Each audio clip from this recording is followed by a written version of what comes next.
Welcome to today's Explainer. We're jumping right into a totally fascinating discourse that essentially takes everything modern society tells us about freedom and just flips it completely upside down. I mean, we usually think of freedom as, doing whatever we want, whenever we want, right? But the source material we're unpacking today, a really profound reflection from Father Joel Jamarsa's Gatus, proposes something entirely different. It argues that true freedom is actually found through a really unexpected avenue. So let's dive straight in and discover how being truly free is intimately tied to the power of love. Now, to kick things off, I've got a question for you. How on earth did a 62-year-old win a marathon running in broken slippers? Honestly, it sounds like this setup to a joke, but it's an absolutely true story that the speaker uses to anchor this whole reflection. He introduces us to an elderly farm worker from India. Her 65-year-old husband had fallen critically ill, and she was desperate. She had zero money to pay for the hospital surgery he needed to survive. And what she decided to do next is just incredible. So, here is how this wild story unfolds. Her husband is terribly sick. They are completely out of financial options. But then she happens to spot an advertisement, and get this. It was printed on a piece of old newspaper they were using to wrap bread. It's an ad for a local marathon, and the cash grand prize matches the exact cost of her husband's surgery. So she goes to register. People literally laugh at her. She has no running gear, just an old, beat-up pair of slippers. But she runs anyway. Her slippers end up breaking, so she runs barefoot, her feet actually bleeding. And she didn't just win that race against seasoned, much younger runners. She came back and won it for 3 consecutive years to pay for his ongoing medical care. Now you've got to wonder, what was her secret weapon? The homily makes a brilliant point here. It definitely wasn't a young athletic body. It wasn't some natural-born talent for long-distance running. And obviously, it wasn't her footwear. The secret was love. According to the source, when you truly, deeply love someone, it grants you this unimaginable strength. It unlocks a reserve of energy you didn't even know you had, making the impossible suddenly possible. You just don't give up when love is the engine driving you forward. The text puts it perfectly with this quote: "Love gives meaning to our sacrifices. Love gives purpose to our sufferings. Love gives strength to us to continue." This is absolutely crucial, and it's the main bridge in our explainer today. The source uses this deeply emotional anecdote of the barefoot runner to establish a much broader theme for all of us. If you're looking for direction, or if you just need the sheer strength to endure massive problems without burning out, the answer isn't a shortcut. The answer is finding something, or someone, to truly love. Moving on to Section 1, Redefining Philippine Independence. So to give you some context, this reflection was originally delivered on June 12th, which is Philippine Independence Day. The speaker naturally zooms out to the macro level of a whole nation and looks at the towering heroes of the Philippine Revolution. We're talking about historical heavyweights like Dr. Jose Rizal, Andres Bonifacio, and Marcelo H. del Pilar. The question he poses is, why did they fight? Why did they willingly sacrifice their lives? He makes the case that it certainly wasn't for fame, or to get rich, or to grab political power for themselves. The point being made is that their true bravery was completely fueled by a profound love for their country. Just like that woman running the marathon for her husband, these national heroes had a fierce love for the Philippines. And that love is what gave them the immense courage they needed to face their deepest fears, and ultimately, to face death. Love was literally the catalyst for a nation's freedom.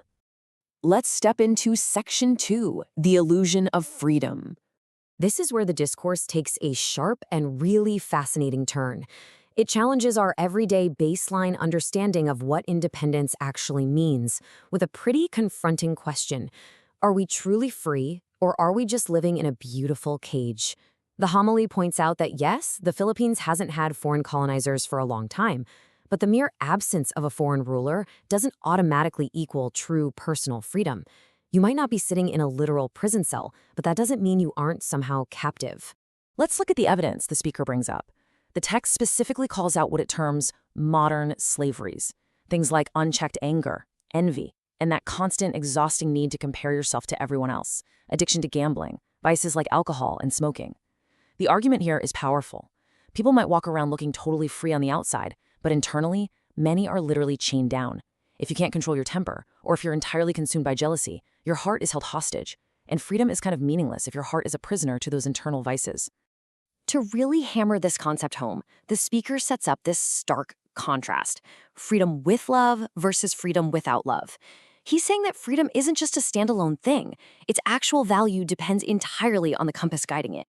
Notice how wildly different these two paths are. On one hand, freedom guided by love transforms into service, meaning, and true strength. You use your liberty to lift others up. But then, look at the alternative. Freedom without love devolves into selfishness, total chaos, slavery to those vices we just talked about, and ultimately emptiness.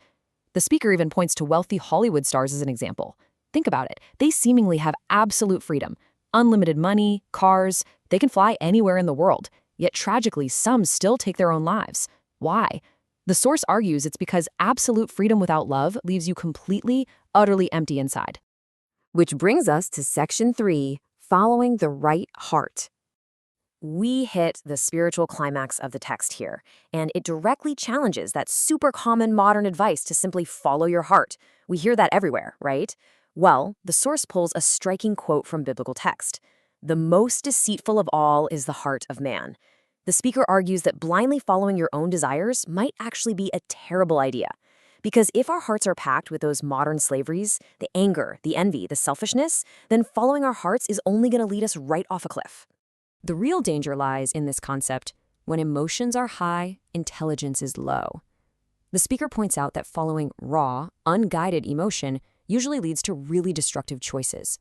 Like, if you just follow a feeling, you might pursue an affair, completely ignoring the fact that it's destroying a marriage.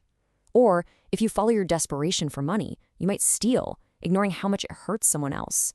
Raw emotion without any moral compass just destroys lives.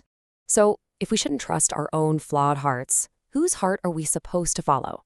The homily presents a very clear solution: the Sacred Heart of Jesus. Within this religious framework, this is presented as the ultimate blueprint of true love. It's defined as a heart that easily forgives, a heart that patiently waits, a heart that is totally willing to endure pain for the one it loves, and a heart that beats for others, not itself.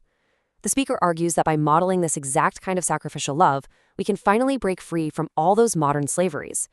And finally, section 4, lighting the flame. So how do we actually do this in real life, especially when we're exhausted and just running on empty?